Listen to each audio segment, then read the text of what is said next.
குரு கடாட்சம், குரு அருள் உண்டாகட்டும். மீண்டும் ஒரு நல்ல காணொலியில் உங்களெல்லாம் சந்திக்கல மகிழ்ச்சி. என்னன்னா, ரொம்ப ஒரு இம்பார்ட்டண்ட்டான ஒரு டாபிக் தான் நம்ம இன்னைக்கு பேச போறோம். அதாவது இந்த காதல் அப்படின்றது எப்படியெல்லாம் புரிஞ்சு வச்சிருக்கீங்க, இந்த காதல்னா என்னன்னே தெரியாம காதலிக்கிறதா இங்க மிகப்பெரிய ஒரு ஃபன் அப்படின்னு கூட சொல்லலாம். ஏன்னா காதல் அப்படின்றது முழுக்க முழுக்க நீங்க நினைச்சிட்டு இருக்கிறது ஒரு ஆணும் பெண்ணும் ஒன்றாக சேர்ந்து ஒரு வாழ்க்கையில் பயணிப்பதுதான் காதல். இல்ல ஒரு ஆணும் பெண்ணும் சேர்ந்து ஒரு சினிமாவுக்கு போறதுதான் காதல். ஒரு ஆணும் பெண்ணும் சேர்ந்து ஒரு இல்லறத்தை நடத்துவதுதான் காதல். இல்ல ஒரு ஆணும் பெண்ணும் சேர்ந்து தாம்பத்தியத்தில் ஈடுபடுவதுதான் காதல். இல்ல ஒரு ஆணும் பெண்ணும் சேர்ந்து தாம்பத்தியத்தில் ஈடுபட்டு இதற்கு சாட்சியாக ஒரு குழந்தை பெற்றுக்கிட்டு அந்த குழந்தைய கடைசி வரைக்கும் படிக்க வச்சு பெரிய ஆளாக்குறதா காதல் அப்படின்னு நீங்க நினைச்சுக்கிட்டு இருக்கீங்க. அது கிடையவே கிடையாது. ஏன்னா இன்னைக்கு இருக்கிற ஜென்ரேஷன்ல காதலை காமத்துல கொண்டு போய் முடிச்சிடுறீங்க. இது பல ஜென்ரேஷனாகவும் வந்துகிட்டு இருக்கு. ஆனா உண்மையான காதல் அப்படின்றது எப்படி இருக்கணும் அப்படின்னா, இறைவன் பால் இருக்கணும். இறைவன் மீது இருக்கிறது தான் உண்மையான காதல்.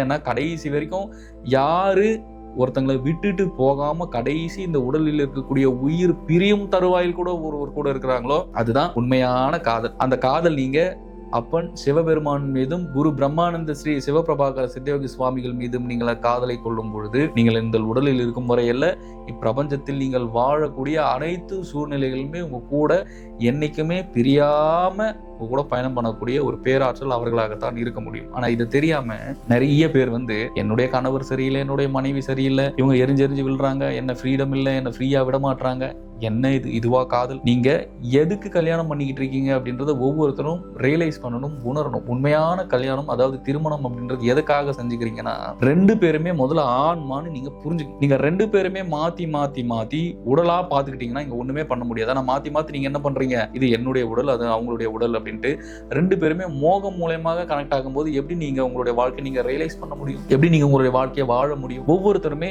அந்தந்த ஆன்மா இப்பிறப்பில் என்ன செய்ய வந்திருக்கோ அதை பறக்க விட்டு கூட இருந்து சப்போர்ட் பண்றதா உண்மையான காதல். இதுதான் உண்மையான அன்பு. ஏன்னா தன்னுடைய கணவரை ஃப்ரீயா விட்டா அவர் எங்கன்னா தப்பு பண்ணிடுவாரோ அப்படின்ற பயம் வொமென்ஸ்க்கு, அதாவது பெண்களுக்கு. தன்னுடைய மனைவியை ஃப்ரீடமா விட்டா அவங்க என்ன தப்பு பண்ணிடுவாங்களோ, ஏதாச்சும் தவறுதலாக போயிடுவாங்களோ அப்படின்ற பயம் ஒவ்வொரு கணவனுக்கும். அதாவது உங்களுடைய மனசு பண்ற வேலை அப்படிலாம் யாரும் பண்ண மாட்டாங்க.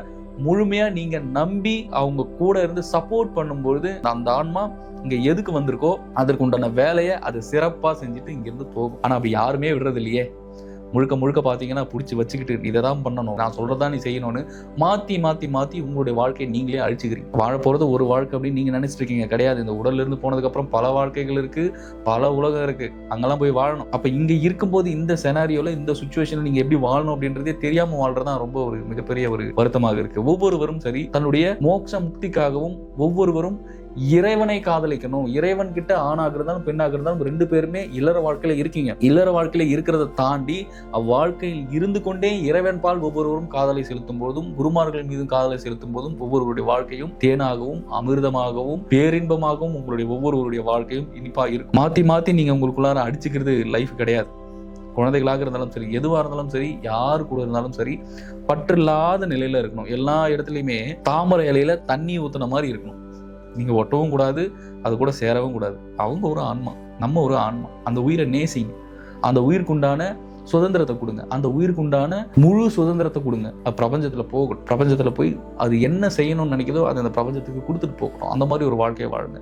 உங்களால 4 உயிர்கள் பிரயோஜனப்படணும், 4 உயிர்கள் பயனடையணும். அந்த மாதிரி ஒரு சூழ்நிலையை நீங்க உங்களுடைய கணவராக இருந்தாலும் உங்களுடைய மனைவியாக இருந்தாலும் ஃப்ரீடமா விடுங்க. அவங்க எந்த தப்பும் பண்ண மாட்டாங்க. நம்பிக்கை ரொம்ப ரொம்ப முக்கியம். நீங்க நம்பலைன்னா அதுக்கேற்ற மாதிரி உங்களோட ஃப்ரீக்வன்சி மாற ஆரம்பிக்கும். ஆனா நீங்க நம்பி ஒரு விஷயத்தை அவங்க செய்ய விட்டீங்கன்னா அவங்க அதற்குண்டான வேலைகள் அவங்க ஈடுபட்டு அடுத்தடுத்து அவங்களுடைய நிலைகளும் அவங்களுடைய தன்மையும் வேற மாதிரி போகும். ஆனா ஒவ்வொருத்தரும் மாத்தி மாத்தி அழிச்சுக்கிறது மிகப்பெரிய ஒரு வேதனையா இருக்கு. ஸோ ஒவ்வொருவரும் உங்களுடைய மனதை சரி பண்ணிக்க. ஏன்னா மனசுதான் இந்த மாதிரி கட்டளைகள் போடுறது, மனசுதான் ஒவ்வொருவருடைய சுதந்திரத்தை கிடைக்கிறது, மனசுதான் ஒவ்வொருவருடைய இறுக்கத்தை உருவாக்குறதே மனசுதான். இம்மனசை மென்மையாக உங்களுடைய உயிர் சக்திக்கும் உங்களுடைய ஆன்மா சக்திக்கும் உங்களுடைய ஆன்மாவினுடைய பாதையில் ஒவ்வொரு ஆன்மாவையும் நீங்கள் கொண்டு போகும்போது உங்களுடைய வாழ்க்கை மென்மேலும் மென்மையாகவும் அடுத்தடுத்த நகர்வுகளுக்கும் அடுத்தடுத்த கட்டத்திற்கும் ஒவ்வொருடைய வாழ்க்கையும் செல்லும் அப்படின்றது எந்த ஒரு ஐயமும் உங்களுக்கு வேண்டாம். நான் ஏன் இவ்வளவு விஷயம் சொல்றேன்னா, என்னதான் நீங்க ஒரு பட்டம் விடுறேன்னு வச்சுங்களேன், நீங்க ஒரு பட்டம் மேல பறக்க விடுறீங்கன்னு வச்சுக்கோங்களேன், அது கடைசியில பார்த்தா எங்கெங்கயோ பறக்கும், எங்கெங்கயோ சுத்தம். மேல பாத்தீங்கன்னா கடைசியில அதனோட நூல் எங்க இருக்கும்னா உங்க கையில தான் இருக்கும். அந்த மாதிரி தான் இருக்கும். நீங்கள் கணவராக இருந்தால் இங்கிருந்து விடுற நூல் நீங்களா இருக்கணும், மேல பறக்கிறது உங்களுடைய மனைவியா இருக்கும்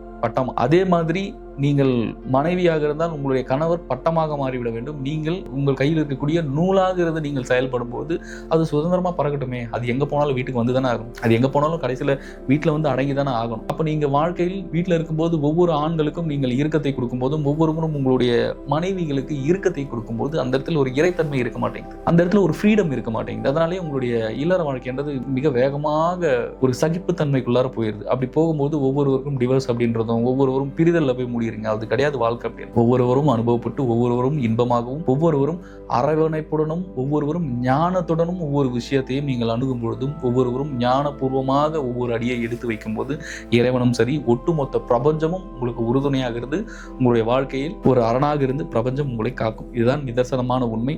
ஸோ ஃப்ரீயா விடுங்க, ஃப்ரீடமா விடுங்க. உங்களை போட்டு நிறைய குழப்பிக்காதீங்க, உங்களை போட்டு ரொம்ப புளிஞ்சுக்காதீங்க.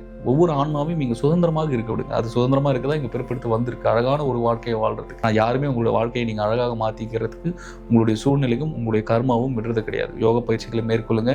உங்களுடைய கர்மாவை முற்றிலுமா குறைத்திட்டு சித்தர்களும் சிவபெருமானும் குருமார்களும் முழு துணையோட நீங்கள் ஒவ்வொருவருடைய வாழ்க்கையும் நீங்கள் இன்பமாகவும் பேரின்பமாகவும் பெரும் மகிழ்ச்சியாகவும் வாழ பிரம்மயோகம் சார்பாக உங்களுக்கு வாழ்த்துக்களை தெரிவித்துக் கொள்கிறேன். மற்றும் குருமார்களும் குரு அருளுடனும் உங்களுக்கு முழு வாழ்த்துக்களை நான் தெரிவித்துக் கொள்கிறேன். குரு கடாட்சம்.